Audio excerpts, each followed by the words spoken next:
SDM Sangeeta Chauhan अपने office में बैठी हुई फाइलें देख रही थीं। तभी उनके पास उनकी कॉलेज की दोस्त मिताली का कॉल आता है। दरअसल 4 दिन बाद मिताली की शादी थी। वो बड़ी खुशी के साथ संगीता को अपनी शादी में आने का इनविटेशन दे रही थी। संगीता ने मुस्कुराते हुए हामी भर दी और उसकी शादी में आने का वादा कर दिया। 4 दिन बाद शादी का दिन आ गया। संगीता चौहान जाने के लिए तैयार हो गई। तभी उनके मन में ख्याल आया, हर रोज गाड़ी और सिक्योरिटी के साथ घूमती हूं, लेकिन आज क्यों ना जरा एक आम लड़की की तरह जाया जाए। कॉलेज की पुरानी यादें ताज़ा हो जाएंगी। यही सोचकर उन्होंने अपनी गाड़ी और सुरक्षा छोड़ दी। भाई की बुलेट बाइक पर बैठकर वो बिल्कुल साधारण लड़की की तरह अपनी दोस्त की शादी में जाने के लिए निकल पड़ी। जैसे ही एसडीएम संगीता चौहान हाईवे पर पहुंची, आगे पुलिस की बैरिकेडिंग लगी दिखाई दी। कुछ पुलिसकर्मी सड़क पर खड़े होकर वाहनों की जांच कर रहे थे। सबसे आगे दरोगा बच्चन सिंह खड़ा था, वर्दी में और पूरी अकड़ के साथ। दरोगा बच्चन सिंह का ट्रैक रिकॉर्ड बेहद खराब था। उसके खिलाफ कई बार रिश्वत लेने और फर्जी चालान काटने की शिकायतें दर्ज हो चुकी थीं। लेकिन उसके ससुर एक बड़े जज थे, इसी वजह से उस पर कभी कोई कार्रवाई नहीं हो पाई। अब वो जिस महिला को रोकने जा रहा था, उसे अंदाजा भी नहीं था कि ये महिला उसकी पूरी जिंदगी तहस नहस कर सकती है। एसडीएम संगीता को करीब आता देख दरोगा बच्चन सिंह ने हाथ उठाकर इशारे से रुकने को कहा। उसकी आवाज में रौब था। अरे वो लड़की, बाइक साइड में लगा। संगीता ने बिना किसी झिझक के बाइक साइड में खड़ी कर दी। दरोगा ने सख्त लहजे में पूछा, कहां जा रही हो? संगीता ने शांत स्वर में जवाब दिया, आज मेरी एक दोस्त की शादी है, वहीं जा रही हूं। दरोगा बच्चन सिंह ने उसे सिर से पांव तक घूरा और फिर बोला, अच्छा तो मोहतरमा दावत खाने जा रही हैं, मगर हेलमेट कहां है? हेलमेट क्या तेरे पिताजी पहनाएंगे? और बाइक भी बड़ी तेज चला रही थी। तेरी खूबसूरती देख मेरा चालान काटने का मन तो नहीं कर रहा, लेकिन क्या करें, ड्यूटी तो ड्यूटी है, मजबूरी है, चालान करना ही पड़ेगा। ये कहते हुए उसने चालान बुक निकाल ली। संगीता समझ गई कि चालान तो बस बहाना है, उसकी नीयत खराब है, मामला कुछ और है। उसने शांति से कहा, सर मैंने कोई नियम नहीं तोड़ा है। ये सुनकर दरोगा सख्त लहजे में बोला, ओ मैडम, हमें कानून मत सिखा, पुलिस हम है तुम नहीं, कायदे कानून हमें अच्छी तरह पता है। संगीता बस चुपचाप उसे देखती रही। तभी बच्चन सिंह ने गुस्से में ऊंची आवाज में कहा, तू ऐसे नहीं मानेगी, तुझे कानून सिखाना पड़ेगा। अगले ही पल दरोगा बच्चन सिंह ने अचानक उसके गाल पर जोरदार थप्पड़ मार दिया और गुर्राकर बोला, बहुत सवाल पूछती है, पुलिस जो कहे उसे चुपचाप सुनना चाहिए। संगीता का सिर एक पल के लिए झटका खा गया, लेकिन उसने खुद को तुरंत संभाल लिया। उसकी आंखों में अब गुस्से की तेज लपटें साफ नजर आ रही थी। दरोगा बच्चन सिंह ठहाका मारकर हंसा और अपने साथियों से बोला, अभी भी इसकी अकड़ बाकी है, लगता है इसे अच्छे से सबक सिखाना पड़ेगा। तभी एक सिपाही आगे बढ़ा और बोला, साहब इसे थाने ले चलते हैं, वहीं इसकी सारी अकड़ निकाल देंगे। दरोगा ने हामी भरी, हाँ थाने ले चलो, इसे वहीं समझ जाएगा कि पुलिस से कैसे बात करनी चाहिए। इतना कहते ही एक सिपाही और दरोगा ने संगीता का हाथ पकड़कर उसे खींचने की कोशिश की और बोले, चल जीप में बैठ। संगीता ने गुस्से से अपना हाथ झटक दिया और सख्त आवाज में बोली, यह सब करने की हिम्मत भी मत करना। उसकी आवाज में ऐसी दृढ़ता थी कि सिपाही एक पल के लिए सहम गया, लेकिन दरोगा बच्चन सिंह का पारा और चढ़ गया। उसने सिपाहियों को आदेश दिया, इसका घमंड तोड़ो। सिपाही आगे बढ़ा और बेरहमी से संगीता के बाल पकड़कर उसे जबरदस्ती घसीटने लगा। दर्द से संगीता करहा उठी, लेकिन फिर भी उसने अपनी असली पहचान छुपाए रखी। वो देखना चाहती थी कि ये लोग अपनी नीच हरकतों में कितनी हद तक जा सकते हैं। इसी बीच एक और सिपाही ने गुस्से में उसकी बाइक पर लात मारकर नीचे गिरा दी। वो बोला, बड़ी आई शरीफ बनने, अब तेरा खेल खत्म। संगीता पूरी तरह समझ चुकी थी कि ये लोग पुलिस की वर्दी में छिपे हुए गुंडे हैं। दरोगा की आंखों में गुस्से की आग थी। वो गुस्से में बोला, बहुत देखी हैं तेरे जैसी पापा की परियां, दिन में 50 आते हैं तेरे जैसे, तू पुलिस से भिड़ेगी, अभी तेरी औकात दिखाता हूं। उसने अपने सिपाहियों को आदेश दिया, चलो रे, ले चलो इसे थाने, वहीं इसकी सारी नेतागिरी निकालेंगे। एसडीएम संगीता चौहान अब भी चुप थीं। उन्होंने अब तक अपनी पहचान उजागर करने का कोई इरादा नहीं किया था। वो देखना चाहती थीं कि प्रशासन किस हद तक गिर चुका है और ये लोग अत्याचार में कितनी दूर जा सकते हैं। दरोगा बच्चन सिंह अब झुंझला चुका था। उसके सामने एक लड़की खड़ी थी जिसने थप्पड़ खाए, बाल खिंचवाए, हाथ पकड़कर घसीटी गई, लेकिन फिर भी उसने एक शब्द तक नहीं कहा। उसकी ये चुप्पी दरोगा के अहंकार को और भड़का रही थी। उसने गुस्से से सिपाहियों को घूरते हुए आदेश दिया, ले चलो इसे थाने, वहीं देखेंगे इसका क्या करना है। दो सिपाहियों ने संगीता के दोनों हाथ पकड़ लिए और जबरदस्ती घसीटने लगे। तभी संगीता ने पहली बार जोर से कहा, छोड़ो मुझे। दरोगा हंस पड़ा और बोला, ओहो, अब जवान खुली है तेरी, चल थाने में देखेंगे कितना बोलती है। थाने पहुंचते ही दरोगा बच्चन सिंह ने जोर से चिल्लाकर कहा, अरे कोई चाय पानी और समोसे लाओ, आज एक स्पेशल केस आया है। संगीता अब भी शांत खड़ी थी। वो गौर से देख रही थी कि आम जनता के साथ पुलिस किस तरह का व्यवहार करती है। कुछ देर बाद दरोगा ने अपने जूनियर को पास बुलाया और धीरे से कहा, सुन, किसी तरह इस पे कोई फर्जी केस बना के डाल दे। सिपाही चौंक कर बोला, क्या केस साहब? दरोगा ने कहा, कोई भी, चोरी, लूट, डकैती, जो भी ठीक लगे, बस इसे अंदर डालना है। इसकी अकल ठिकाने लगानी है, इसकी सारी नेतागिरी निकालनी है। संगीता ये सब सुन रही थी, लेकिन अब भी उसने कोई प्रतिक्रिया नहीं दी।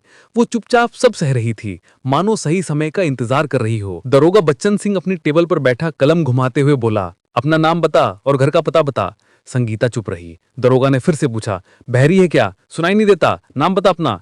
संगीता अब भी शांत रही। गुस्से में दरोगा ने मेज पर जोर से हाथ मारा और चिल्लाया, नाम बता वरना अंजाम बुरा होगा। कुछ पल की खामोशी के बाद संगीता ने धीमे स्वर में कहा, संगीता। दरोगा ठाका मारकर हंसा, बहुत चालाक है तू, लेकिन यहाँ ज्यादा होशियारी मत दिखाना वरना भारी पड़ेगा। दरोगा ने एक सिपाही को इशारा किया और सिपाहियों ने जबरन संगीता को लॉकअप में डाल दिया। लॉकअप गंदा और बदबूदार था। भीतर पहले से ही एक महिला बैठी थी। संगीता ने उससे पूछा, तुम्हें किस जुर्म में डाला है? महिला बोली, मुझे झूठे केस में फंसाया गया है। फिर उसने संगीता से पूछा, और तुझे? संगीता ने शांत स्वर में जवाब दिया, कुछ नहीं। अब वो और गहराई से सोच रही थी, अगर एक एसडीएम को बिना सबूत यूं ही अंदर किया जा सकता है तो आम जनता का क्या हाल होता होगा। बाहर दरोगा बच्चन सिंह ने सिपाहियों से कहा, इस पर चोरी और ब्लैकमेलिंग का केस डाल दो। सिपाही हिचकिचाया, लेकिन साहब बिना सबूत के? दरोगा हंस पड़ा, सबूत? इस थाने में सबूत ही तो बनाए जाते हैं। कुछ देर बाद बच्चन सिंह खुद लॉकअप में आ पहुंचा। वो गुस्से में हाथ उठाकर संगीता को थप्पड़ मारने ही वाला था कि तभी दरवाजे से एक कड़क आवाज आई, रुक जाओ। सभी की नजरें दरवाजे की ओर घूमी। वहां पुलिस अफसर सोहन लाल खड़ा था। थाने में उसकी छवि एक ईमानदार अधिकारी की थी। सोहन ने लॉकअप में बंद महिलाओं की हालत देखी तो उसके चेहरे पर शिकन उभर आई। उसने सख्त आवाज में पूछा, ये सब क्या हो रहा है? बच्चन सिंह हल्की मुस्कान के साथ बोला, कुछ नहीं सर, बस एक सड़क छाप लड़की ज्यादा होशियारी दिखा रही थी तो सबक सिखा रहे थे। सोहन ने संगीता की तरफ गौर से देखा। उसके हाव भाव किसी साधारण महिला जैसे नहीं थे। उसे कुछ अजीब लगा। उसने बच्चन सिंह से पूछा, इस महिला का जुर्म क्या है? बच्चन सिंह थोड़ा हड़बड़ा गया, सर इसने चेकिंग के दौरान बदतमीजी की थी। सोहन को उसकी बात पर विश्वास नहीं हुआ। उसने सीधे संगीता की ओर देखा और शांत स्वर में पूछा, तुम्हारा नाम क्या है? संगीता अब भी चुप रही। बच्चन सिंह झुंझला कर बोला, देखिए सर, ये तो अपना नाम तक नहीं बता रही है। सोहन समझ चुका था कि मामला गंभीर है। उसने आदेश दिया, ठीक है, इसे दूसरे लॉकअप में डालो। सोहन के आदेश पर सिपाहियों ने संगीता को दूसरे लॉकअप में बंद कर दिया। ये कमरा पहले से भी ज्यादा अंधेरा, गंदा और बदबूदार था। अंदर दीवारों पर मोटी नमी जमी हुई थी। संगीता ने चारों तरफ देखा। अब वो इस प्रशासन का असली चेहरा और साफ देख पा रही थी। हर बीतते पल के साथ उसका यकीन और पक्का हो रहा था। कानून अब सिर्फ कागजों पर रह गया है, असलियत में तो इसे अरोदा जा रहा है। इत्तफाक से उसी दिन डीएम साहब हरीश मेहरा पुलिस थानों का दौरा कर रहे थे। अचानक एक सिपाही घबराते हुए थाने के भीतर आया और बोला, साहब बाहर एक बड़ी गाड़ी आई है। दरोगा बच्चन सिंह चौंक कर बोला, गाड़ी? कौन आया है? सिपाही ने कहा, सर गाड़ी सरकारी है। इतना सुनते ही पूरे थाने का माहौल बदल गया। तभी डीएम हरीश मेहरा ने थाने में कदम रखा। उनकी आंखों में गुस्से की चमक थी। उन्होंने सीधा दरोगा बच्चन सिंह की ओर देखा और कड़क आवाज में बोले, दरोगा साहब यहाँ क्या हो रहा है? बच्चन सिंह के पसीने छूट गए। वो अटकते हुए बोला, सर साहब कुछ नहीं, बस एक मामूली केस है। डीएम की नजर संगीता पर पड़ी। उन्हें देखते ही वे चौंक गए और तुरंत बोले, अरे मैडम, आप यहाँ इस हाल में हैं? डीएम साहब ने टेबल पर पड़ी संगीता की फाइल उठाई और ध्यान से पढ़ी। फाइल में लिखा था 420 और ठगी का केस। डीएम की गूंजती आवाज थाने की दीवारों से टकराई, इस महिला पर 420 और ठगी का केस? सबूत क्या है तुम्हारे पास? बच्चन सिंह पूरी तरह हड़बड़ा गया। उसके पास कोई जवाब नहीं था। डीएम साहब ने सख्त आदेश दिया, इन्हें तुरंत लॉकअप से बाहर निकालो। फिर उन्होंने बच्चन सिंह की तरफ देखा और गुस्से में बोले, दरोगा साहब आपको पता भी है महिला कौन है? ये इस जिले की नई नियुक्त हुई एसडीएम संगीता चौहान है। ये सुनते ही पूरे थाने में सन्नाटा छा गया।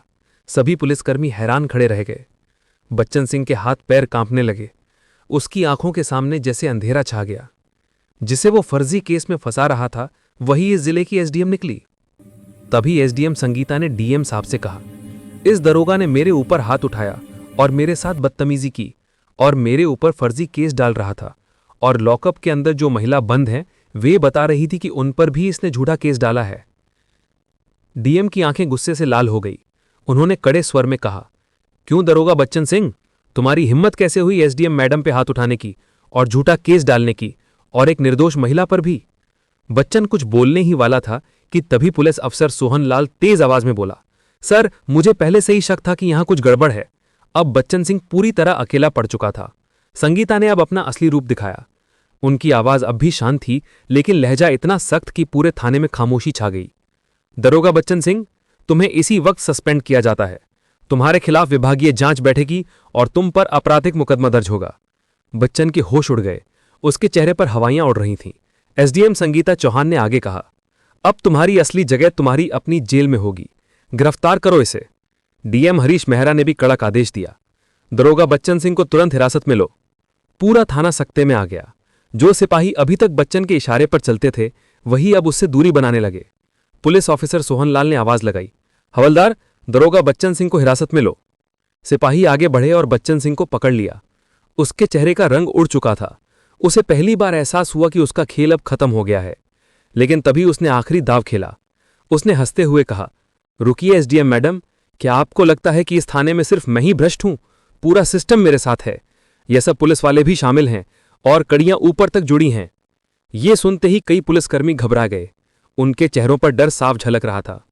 कुछ ने निगाहें झुका लीं तो कुछ के पैर कांपने लगे। संगीता ने डीएम की ओर देखा और गंभीर आवाज में बोली, सर, यह सिर्फ एक अफसर का मामला नहीं है। इस पूरे थाने की गहन जांच जरूरी है। यहां कोई भी दूध का धुला नहीं है। डीएम हरीश मेहरा ने तुरंत आदेश दिया, अभी एंटी करप्शन ब्यूरो एसीबी को बुलाओ। पूरे थाने की जांच होगी। डीएम के आदेश के साथ ही थाने में अफरा तफरी मच गई। कुछ पुलिसकर्मी बुरी तरह सहम गए और जैसे ही एसीबी की टीम पहुंची और पूछताछ शुरू हुई, कई के चेहरों का रंग उड़ गया। कुछ के हाथ कांप रहे थे तो कुछ की टांगें। माहौल पूरी तरह बदल चुका था। तभी एक हवलदार कांपते हुए आगे बढ़ा और हाथ जोड़कर बोला, मैडम मुझे माफ कर दीजिए, मैं तो सिर्फ आदेशों का पालन कर रहा था। संगीता ने सख्त नजरों से उसकी ओर देखा लेकिन कुछ नहीं कहा। इसी बीच एक और सिपाही डरते डरते एक फाइल लेकर आगे बढ़ा और बोला, मैडम साहिबा, हमारे बड़े साहब भी इसमें शामिल हैं। संगीता चौहान चौंक कर बोली, कौन बड़े साहब? सिपाही ने घबराते हुए धीरे से कहा, एसएसपी साहब। थाने में एक बार फिर सन्नाटा छा गया। अब मामला सिर्फ बच्चन सिंह तक सीमित नहीं था। भ्रष्टाचार की जड़ें और भी गहरी थीं। डीएम हरीश मेहरा ने गहरी सांस ली और सख्त लहजे में कहा, इस थाने का पूरा स्टाफ तत्काल प्रभाव से निलंबित, सस्पेंड किया जाता है। विभागीय जांच बैठेगी और एसीबी पूरी छानबीन करेगी। ये सुनते ही थाने में हड़कंप मच गया। कुछ पुलिसकर्मी घबराकर अपने फोन निकालने लगे। कोई बचने का रास्ता ढूंढने लगा तो कुछ चुपचाप सिर झुकाकर खड़े रह गए। लेकिन अब कोई नहीं बच सकता था। संगीता चौहान ने दृढ़ स्वर में डीएम साहब से कहा, अब हमें एसएसपी साहब से भी पूछताछ करनी होगी। डीएम साहब ने तुरंत आदेश दिया, एएसएसपी को अभी बुलाया जाए। पत्रकारों को जैसे ही खबर मिली कि पूरा थाना सस्पेंड हो गया है, वे तुरंत ब्रेकिंग न्यूज देने लगे। अब मामला पूरे जिले में फैल चुका था। थोड़ी देर बाद एसएसपी साहब भी थाने में पहुंच गए। उन्होंने चारों तरफ देखा और तेज आवाज में कहा, यह क्या नाटक चल रहा है? लेकिन एसडीएम संगीता चौहान शांत खड़ी थीं। उन्होंने सीधी नजर एसएसपी की आंखों में डालते हुए ठंडी लेकिन दृढ़ आवाज में कहा, क्या आपको लगता है कि आप बच जाएंगे? फिर उन्होंने फाइल एसएसपी के हाथों में थमा दी और कहा, यह देखिए, आपके सारे काले कारनामों के सबूत। फाइल में घोटाले, फर्जी केस और वसूली के पुख्ता सबूत दर्ज थे। एसएसपी के चेहरे का रंग उड़ गया। माथे से पसीने की बूंदें टपकने लगीं। डीएम साहब ने अब देर नहीं की। उन्होंने सख्त आदेश दिया, एसएसपी को तुरंत गिरफ्तार करो। उनके खिलाफ विभागीय जांच के साथ साथ आपराधिक मुकदमा दर्ज होगा। इतने बड़े अधिकारी की गिरफ्तारी का आदेश सुनकर पूरा पुलिस महकमा हिल गया। यह पहली बार था जब किसी ने इतनी ऊंची कुर्सी पर बैठे अधिकारी को खुलेआम बेनकाब किया था। जैसे ही एसएसपी की गिरफ्तारी हुई, मामला राज्य स्तर तक पहुंच गया। मुख्यमंत्री ने तत्काल आदेश दिया, जिले के सभी भ्रष्ट अधिकारियों की सूची बनाई जाए और उन्हें गिरफ्तार किया जाए। इस आदेश के बाद 40 से ज्यादा पुलिस अधिकारी, 20 आईएएस अफसर और कई बड़े राजनेता गिरफ्तार कर लिए गए। एसडीएम संगीता चौहान की ईमानदारी और साहस ने पूरे सिस्टम को हिला दिया। अब जिले में एक नई प्रशासनिक टीम नियुक्त हुई और भ्रष्टाचार पर सख्ती से निगरानी रखी जाने लगी। संगीता चौहान ने अपना कर्तव्य पूरा किया। उन्होंने साबित कर दिया कि अगर इरादे मजबूत हों तो ईमानदारी से पूरा सिस्टम बदला जा सकता है। दोस्तों, इस कहानी से हमें गहरी सीख मिलती है। हिम्मत और ईमानदारी से बड़ी कोई ताकत नहीं होती। जब इंसान सच्चाई का रास्ता चुन लेता है तो बुराई चाहे कितनी भी ताकतवर क्यों न हो, अंत में उसे झुकना ही पड़ता है। अगर आपको ये कहानी अच्छी लगी हो तो वीडियो को लाइक जरूर करें, अपने दोस्तों को परिवार के साथ शेयर करें ताकि ये संदेश और लोगों तक पहुंचे। और हाँ, चैनल को सब्सक्राइब करना ना भूलें ताकि आगे भी ऐसी दमदार कहानियां आप तक सबसे पहले पहुंचें। आपकी राय हमारे लिए बहुत कीमती है, इसलिए कमेंट में लिखकर जरूर बताइए कि ये कहानी आपको कैसी लगी। धन्यवाद।